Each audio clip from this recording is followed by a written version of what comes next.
আল্লাহ এটা দেখবেন না যে আপনি কত দিয়েছেন, তিনি দেখবেন আপনি কত পার্সেন্ট দিয়েছেন।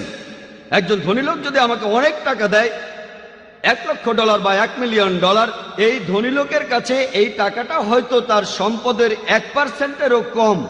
কোন গরিব লোক $10 দিল, যেটা তার সঞ্চয়ের 50%, সে বেশি সওয়াব পাবে।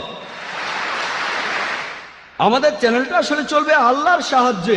আমি যে দাওয়া দেই, আমি কিন্তু নিজেকে খুব বেশি বুদ্ধিমান মনে করি না। বিশ্বাস করুন, আমি তোতলা ছিলাম। যারা আমাকে ছোটবেলা থেকে চেনেন তারাও জানে আমি তোতলা ছিলাম।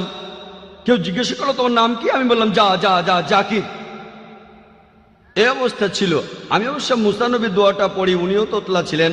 রাব্বি ইশরাহ লি সাদরি ওয়া ইয়াসির লি আমরি ওয়াহলুল উকদাতাম মিন লিসানি ইয়াফকাহু কাওলি। হে আমার প্রভু, আমার বক্ষ প্রশস্ত করিয়া দাও, আমার জিহ্বার জড়তা দূর করিয়া দাও, যাহাতে লোকে আমার কথা বুঝিতে পারে। তাই আল্লাহ